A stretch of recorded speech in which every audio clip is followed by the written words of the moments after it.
Ito na nga yung pinakahuling lugar na pinuntahan namin nung field trip nila Athena. Kung naalala nyo, yung unang upload ko ay dun kami sa Gingerbread House, sumunod naman sa picnic group, tapos sa Gardenia Factory. Ngayon naman mga mamis, dito naman kami sa Disneyland!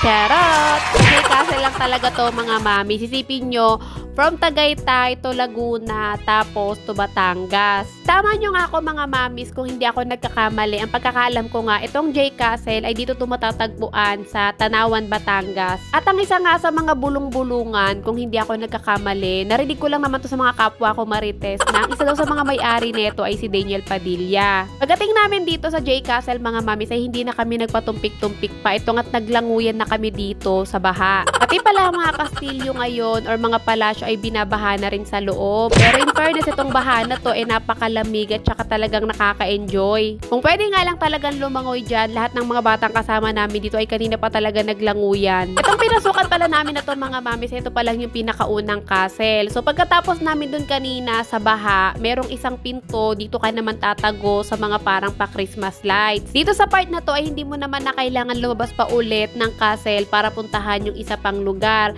Sunod-sunod na to mga mamis, parang kada pasok mo ng isang pinto, tatagos ka sa isang lugar na hindi mo alam kung ano yung susunod. Kaya nga sa Gingerbread House, marami na rin talagang nag-vlog dito, lalong-lalo na nga nung unang bukas pa lang to. Pero nung unang bukas nga to mga mamis, ang dami talagang sabi-sabi na hindi daw sulit yung entrance mo dito. Kasi nga siguro dahil bagong bukas pa siya, eh hindi talaga pa ganun kaganda. Pero ngayon mga mamis, masasabi ko naman talaga na worth it yung inyong entrance dito kapag nagpunta kayo dito. Saktuhan lang na dumating kami dito ay gabi na at pagkatapos umulan na talaga ng matindi. Dapat talaga pagdating namin dito ay meron pa mag-perform doon sa may labas ng castle. Pero dahil ang problema nga umuulan eh hindi na natuloy kaya dumiretso na kami dito sa loob ng castle. Pagkatapos naman namin doon sa pa-shining shimmering eme na yon, eh tumagos ulit kami sa kabilang pinto tapos dito naman kami nagpunta sa merong spaceship. Itong mga bata nga gusto nilang magpakuha sa may spaceship pero ang problema ayaw ng mga alien na makukulit na bata. Pagpasensyahan nyo na lang yung mga video ko sa part na to mga mamis kasi nga madilim at pagkatapos alam nyo naman yung quality ng camera natin, naka-Android lang tayo. Pero alam nyo mga mamis, sa totoo lang, kahit maulan at gabi na kami nakarating dito, talaga namang makikita mo pa rin yung ganda nitong J Castle. Natapos nga kami doon sa parang spaceship, tumagos nga na naman kami sa pinto at pagtagos nga namin, dito naman kami napunta sa parang pag-galaxy na hindi ko malaman kung ano ba to.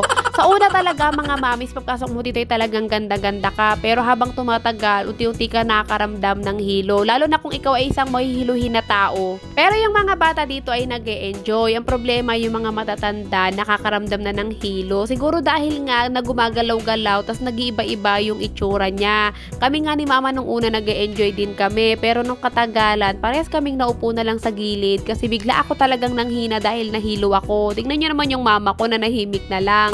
Pero kahit nahihilo na nga ako mga mamis, hindi pa rin ako nagpaawat kasi gusto ko pa rin ipakita sa inyo yung ganda dito sa loob. At saka napakalaki na ito mga mamis. Pwede ka nga magpagulong-gulong dito ng 100 times sa sobrang laki nito. Charot!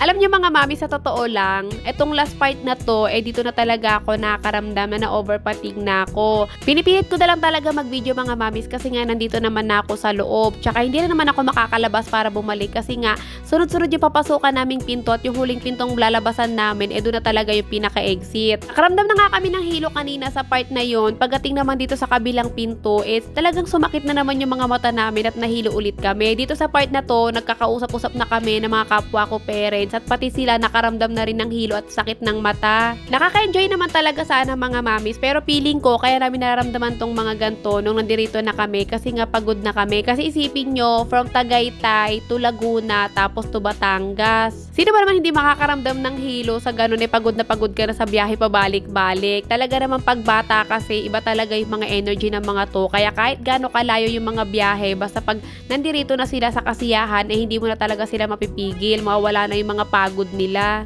Nung natapos na kami sa unang castle, lumabas na nga kami. Pagkatapos, dito naman kami sa pangalawang castle pupunta. O, di ba mga miss, tignan nyo ang ganda. May pa-shining shimmering eme itong pangalawang castle na to.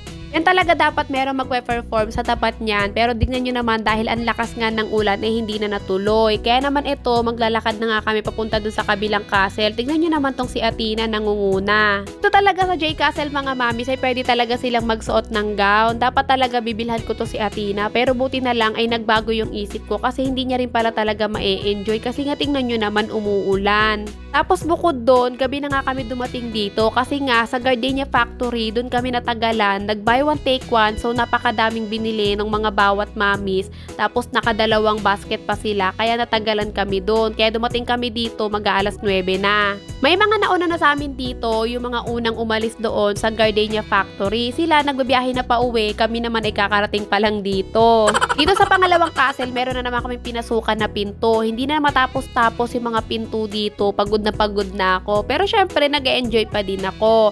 So, pumasok kami dito sa may theater nila, tapos may pinanood lang kami na short story lang naman to ng movie. At pagkatapos, yung mismong screen na yan, meron din palang pinto yan na tatagos kami dyan. So, pagtagos nga namin sa pinto na yan, dito naman kami napunta. Dito naman sa part na to, may mga malalaking bola na merong ilaw. Kung maganda-ganda lang talaga yung dala kong camera, or kung meron lang din naman talaga ako noon, eh nag-picture-picture na ako kasi ang ganda naman talaga.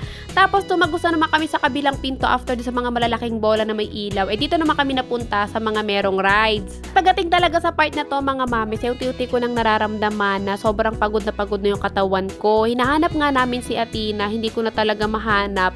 Yun pala nakasakay na siya dito. And ako naman naupo muna talaga sa gilid kahit wala akong makitang upuan. After naman nilang sumakay sa rides mga mamis, tumagos na naman kami sa pinto at dito kami napunta. Hindi ko na nabidyoan tong part na to pero nagpadulas sila doon tapos dito ang baba nila. So kami naghagdan na lang kami kasi hindi ko naman kaya magpadulas doon. So after doon mga mamis, tumagos na naman kami sa pinto at dito na nga yung pinakalas na pinuntahan namin. Pagpasensyaan nyo na tong video ko na to mga mamis kasi no mga oras talaga na to and over fatigue na talaga ako. Sobrang nangihina na ako, nakaupo na lang talaga ako niyan habang nagbibideo. Si mama nga no mga oras na yun ay kinakabahan na sa akin. Nagchat na rin ako kay daddy niya na nasabi ko na nakakaramdam na talaga ako ng pagod. Pero in fairness naman sa mga paa ko, hindi naman nas, yun nga lang yung katawan ko, pagod na, parang gusto niya na or kailangan niya na talagang humiga sa malambot na higaan. Ganito talaga siguro mga mamis kapag isa na lang yung kidney, pagkatapos meron ka pang tubo sa loob ng katawan, kahit gustong gusto mo pa, pero yung katawan mo ayaw na kasi pagod na. So nakalabas na kami dun sa pangalawang castle mga mamis and nakita nyo yun, merong ginagawang mga bagong rides, kaya siguro by next year, mas lalong maganda na to. And syempre, hindi pa rin ako nagpaawat kahit nakikita nyo naman ang lakas ng ulan. Sabi ko kay Athena, picturean ko siya. Pinagpapalit ko yan si Athena ng damit pero ayaw niya kasi nga okay na daw sa kanya yung suot niya. Ang pagkakalam ko mga mamis, bumaba na yung entrance fee dito. Kaya kung sakaling mamasyal kayo, hindi naman to sponsored pero talagang may enjoy to ng mga anak nyo kapag nagpunta kayo dito. Ito na yung pinakahuling part ng field trip ni Athena and bago kami lumabas para sumakay ng bus, bumili nga muna kami ng soda kasi gusto ni mama at saka ni Athena.